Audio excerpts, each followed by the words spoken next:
welcome to Exploring Hobbies. I'm Jamie Fouché, and we are here today to talk about button collecting. So I'm here with Vera Williams and Montgomery Smith. Welcome, ladies. We're really excited to have you here with us today. Thank you. Why don't we start off with just talking about how you both got started in collecting buttons?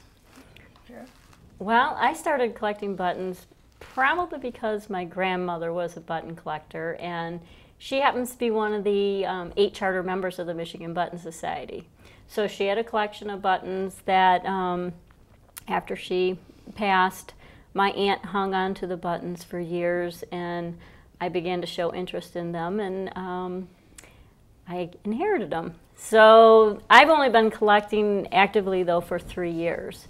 But I had a good source to start with, so that was kind of fun, and it's a really interesting hobby. Yeah, so there's a nice family collection there. Yeah. And I started at a really young age. I was 5 when I went to my first button show, and I got started with my mom, and that's really where we jumped on to it because it was something that we could do together until I left for college, so it was good.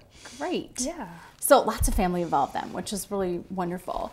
Are there different types of button collecting or different types of collectors?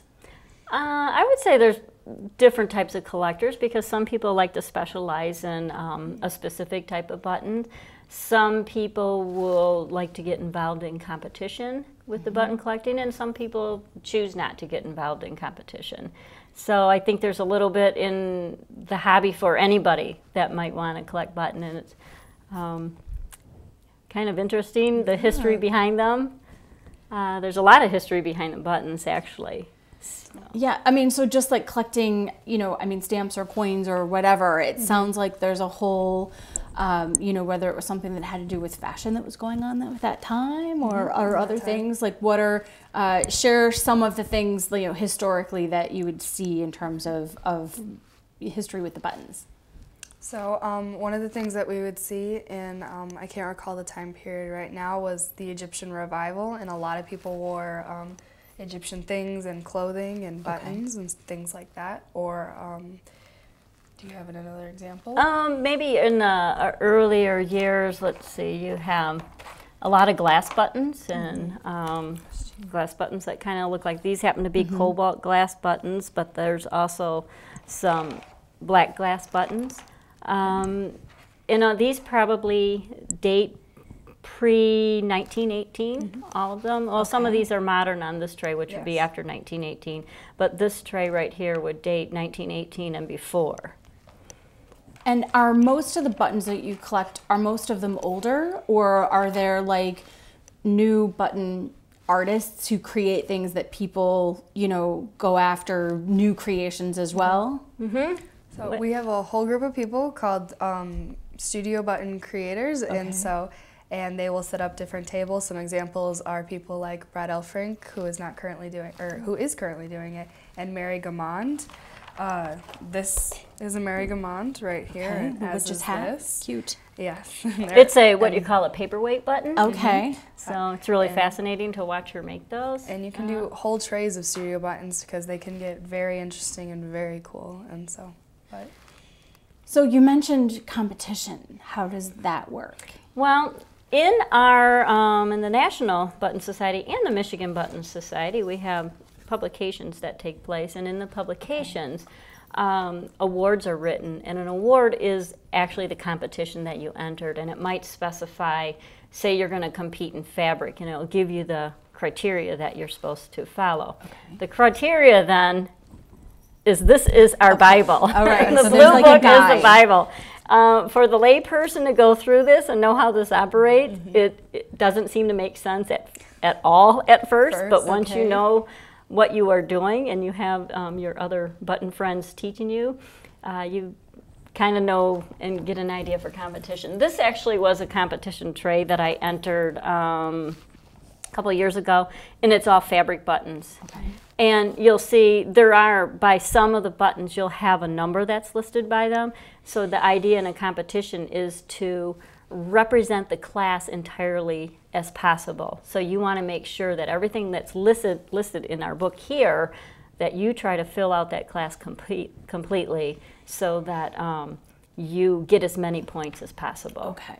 So it sounds like within a class there could be any number of characteristics, right, that represent that particular type of button, and then the idea is that you would put your collection together to represent as much as you can from that. Right, and the judges will go through. It's very subjective judging, but we have some very good judges. People that know the background of buttons and how old they are and stuff like that, and what types of buttons are, because there's many different types of materials in buttons. Okay. So a lot of times, well, that tray happened to be fabric, so you're really focusing specifically on fabric. But Montgomery, you did, where's one of your trays where you did, like, here, this one right here.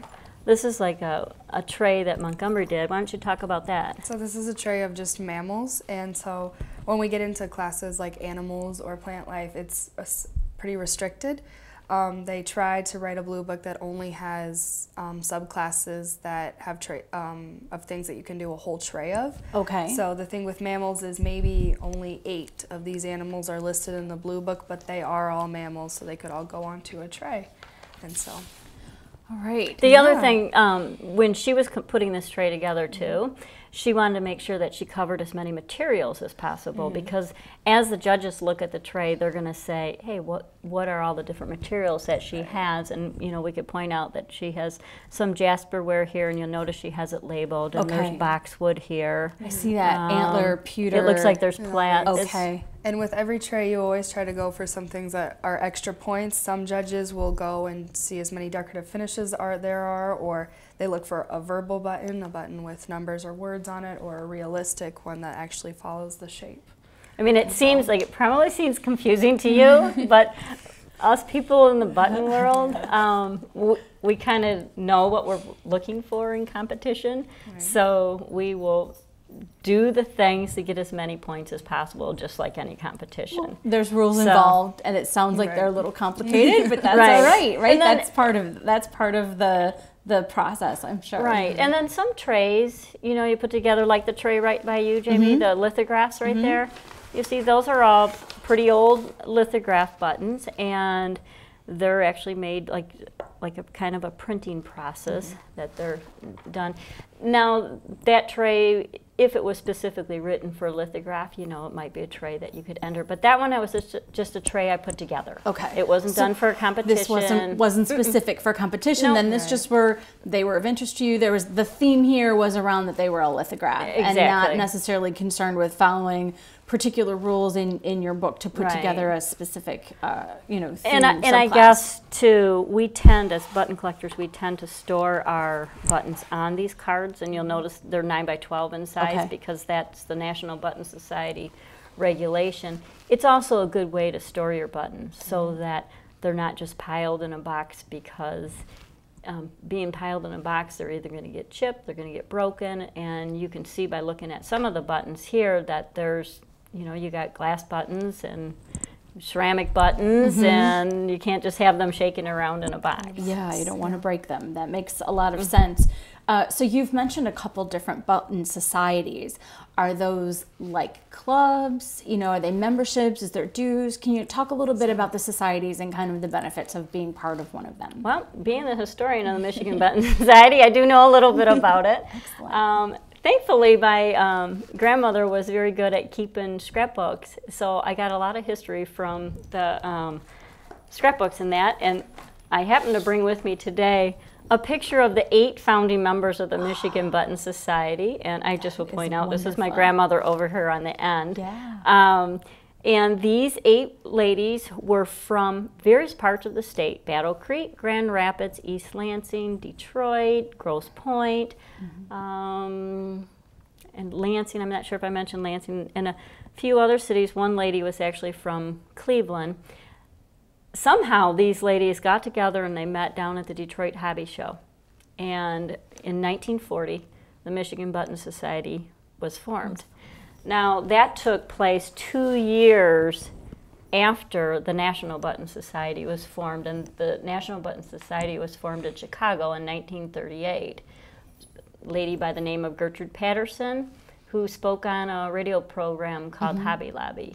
And she was heard by this Otto C. Leitner, who had a Hobbies museum in Chicago, and he decided to invite people to come to Chicago, and the National Button Society was formed then in 1938. Yeah. So it's been going for a long time.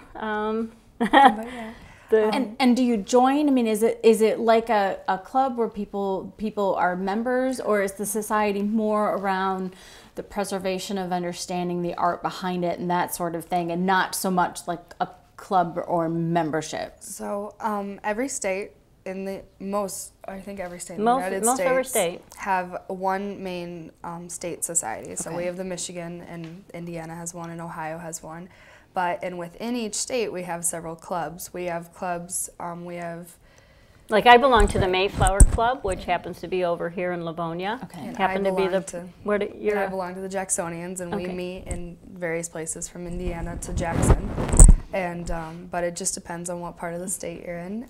You don't have to pay dues, like you said, for clubs, but you do have to for state societies and for national societies. But at the shows, we get together and we have dealers around a showroom, and they buy and sell buttons, and we all just get together as a group, and it's wonderful. Okay. So, yeah. It really is too about the preservation of the buttons and the history behind them too.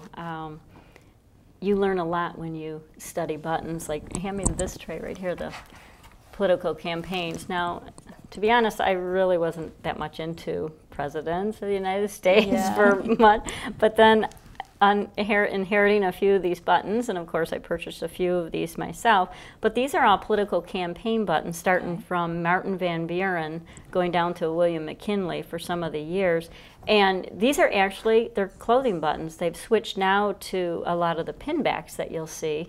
But this kind of, if you find these buttons or you purchase some of them, you kind of look into the person behind the button and you study a little bit about them. So I've learned a little bit more about the presidents and of the 1840s stuff. And so would people wear them? Like, was that part of the trend during some of those during times? The campaign. Where you would sew them onto an article of clothing and it would be the button on, you know, a jacket or on, you know? Yes, during the campaign. And you can see there's this row right here happens to be William Henry Harrison. Okay. During his presidency, this is when the clothing button became really popular for the campaign button. And you'll notice the different sizes, like this button right here. This is a button that you'd wear on the cuff of the blazer or something like that. Some of these right here, the size might be down the front portion of the jacket. Yeah. Very interesting. Very interesting. So you mentioned that sometimes there's like shows where the clubs are there. Is that the primary way that you buy and sell buttons, or are there other ways that you obtain them?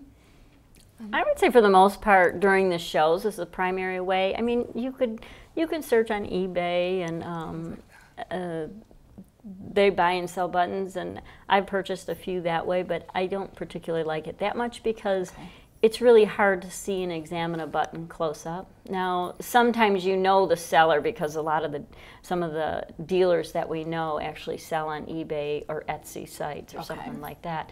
So you might know the seller, and so it's easier to email them and see what the buttons all about. Or you might need one for competition. I just did this the other day and emailed. I saw on the site this certain button was for sale, and I emailed the person and said, "Hey, I need this button for competition." You had a missing spot on a tray, huh? And they could fill it for you. That's great. So, and we do have a national show coming up in August, which will be in Missouri this year. Okay, exciting.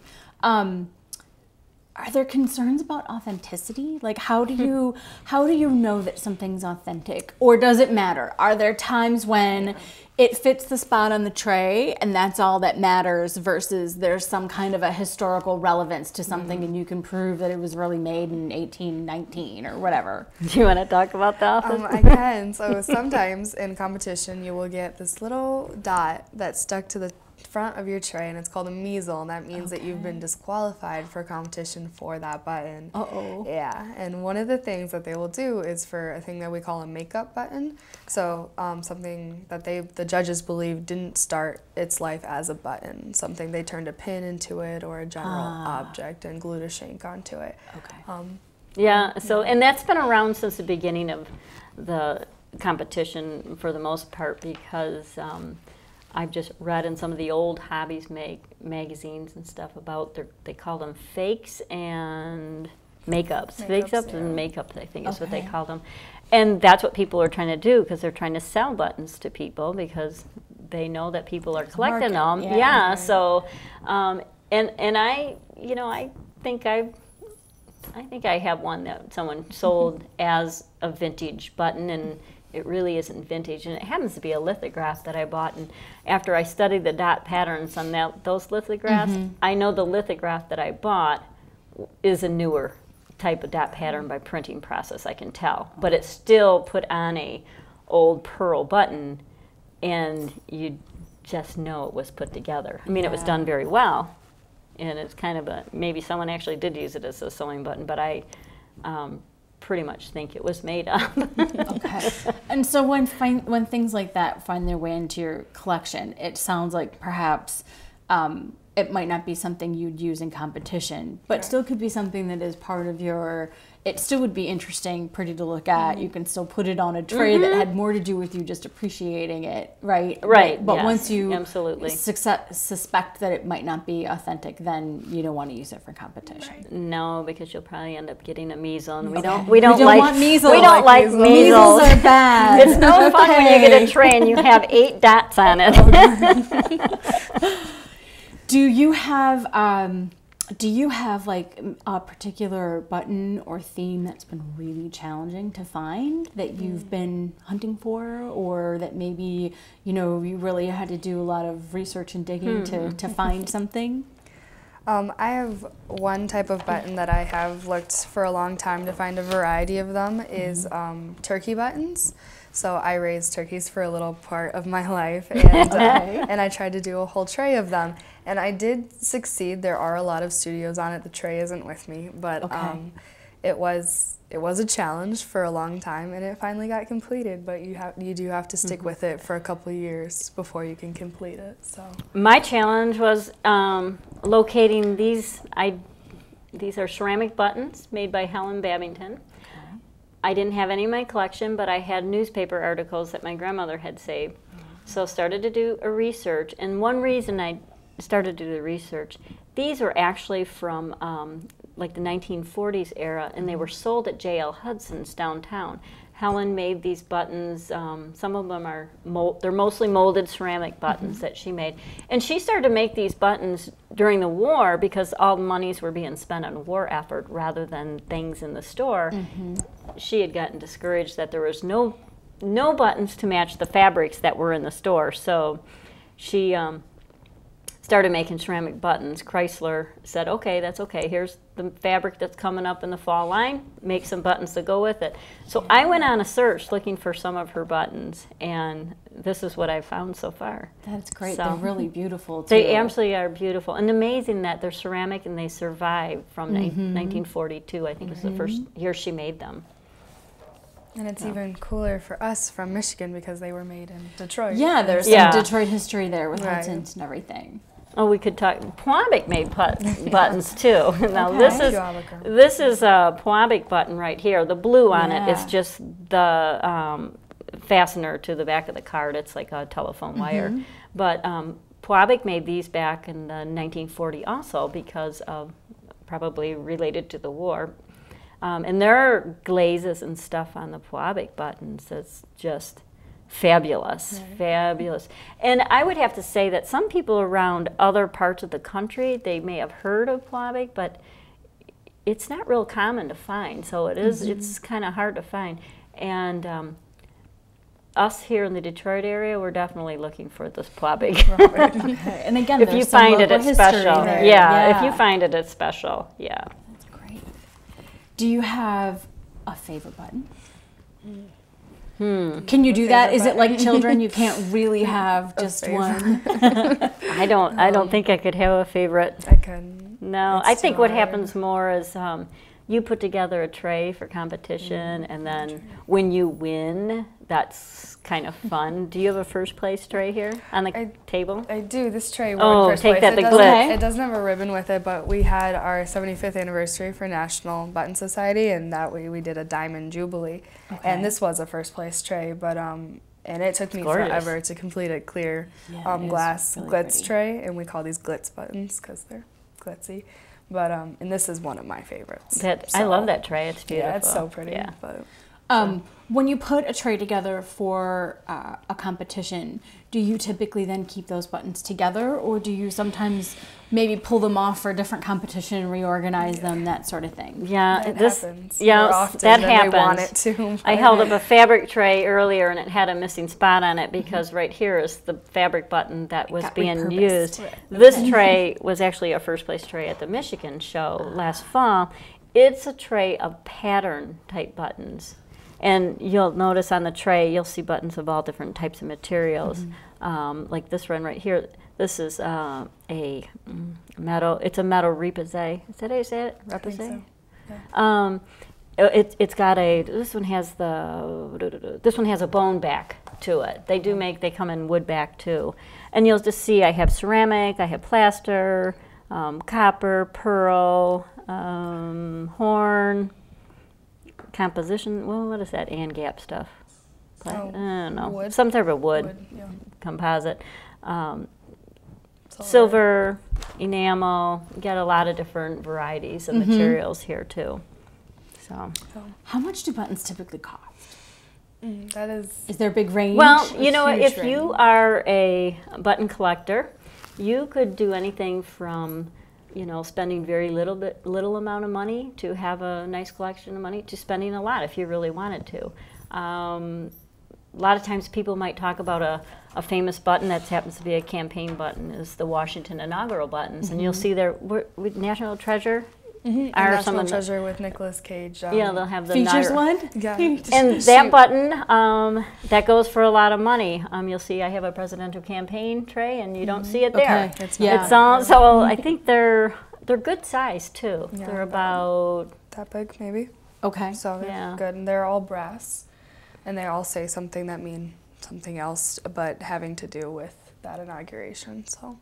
But they are a value from anywhere from $600 to $7,000, depending on the condition of them. Right. Okay. So you really, I mean, it depends on the person how much you really want to spend. And some people choose not to compete, and I find myself like I'm saying, oh, I got this empty spot on my tray. I need to, buy a button.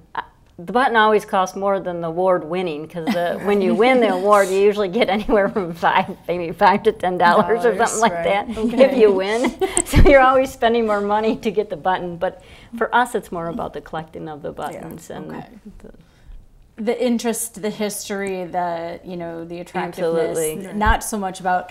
So it sounds like this is one of those where people don't necessarily buy them for the investment value, where the idea is to hold on to them, or is that not true?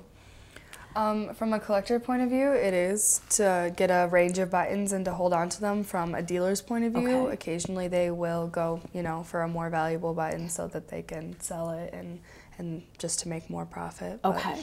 So that's kind of a variation of what you've been describing so far, in terms of collecting by theme and materials and that sort of thing, is more looking at it from putting together a collection that over time is going to increase in value and that you would then, resell. Yeah.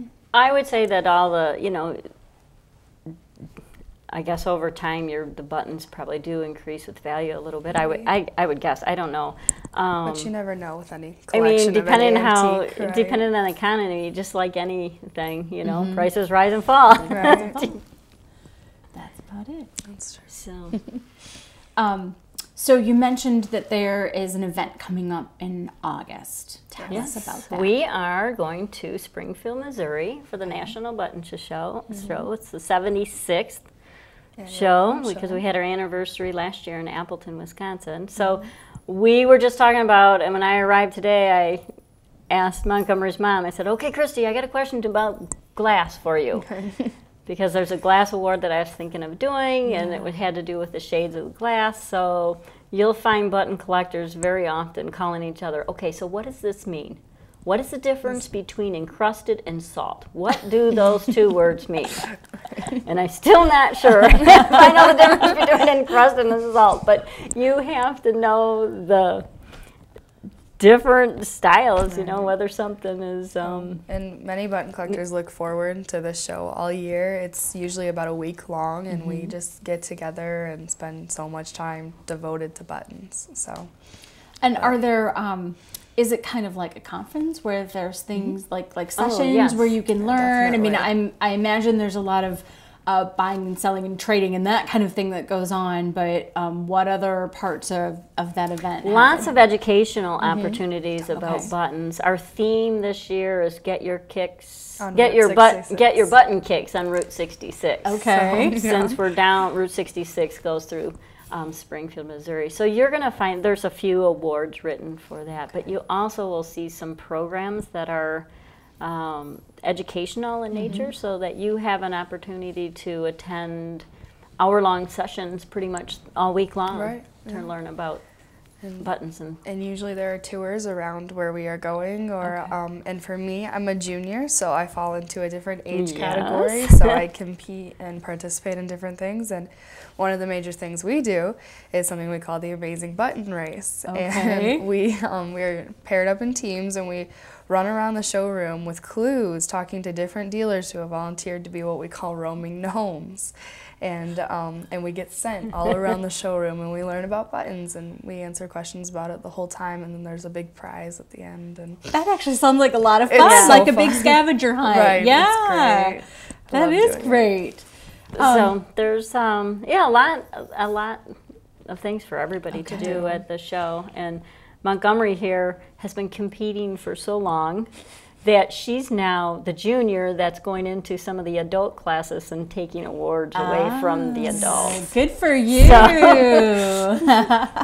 So, and then we also have, in terms of educational things, we have our bulletins that come out quarterly, I believe. Yeah. I know the National comes out quarterly, so I'm not sure. I think this is this quarterly too, the Michigan Button Society? But inside the bulletins, and I should point out, we have different articles that get featured, and this one right here happens to be on bees, written by Montgomery. Congratulations! So, You're published and this is a national publication. That is so wonderful. And so typically, are the contributors to those just, people from all over who are part of the societies? And so there's not like just a set author or publisher that does that. No, everyone from all over can submit. It could be anybody that really had an inspiration to write and put something together. I did a feature for 75th in this issue, on the 75th anniversary for last December. So it could be pretty much anyone that wants to contribute to the bulletin. Well, that's wonderful. Great accomplishment. Congratulations to you. So this has been really exciting to see all about this. I really knew nothing about button collecting before today, and now I feel like I have this whole, I had no idea there was this whole society and all of that. So if one of our viewers wants to learn more, what's the best way for them to get started? They can go onto several websites, the nationalbuttonsociety.org or michiganbuttonsociety.org if you're from here, and you can get into contact with several people who are in office or just doing it. And there's local clubs, various places around the state, so it really doesn't, you could be up in Traverse City and have a club near you, you could be in Livonia, have a club near you. And so Google, is that the best way to kind of search for a local club? To search for button societies, Michigan Button Society, and good to go. Okay, that's exciting. And then, of course, they can also go to the national event, right? If they really want to jump right on in and you can check that out. That sounds like someplace that would have all kinds of things. Well, thank you both so much for sharing your hobby and passion with us. We really appreciate hearing about it. You really brought some beautiful stuff with you, and thanks for sharing. Thanks so much. All right, that's it for Exploring Hobbies. Please check out future episodes.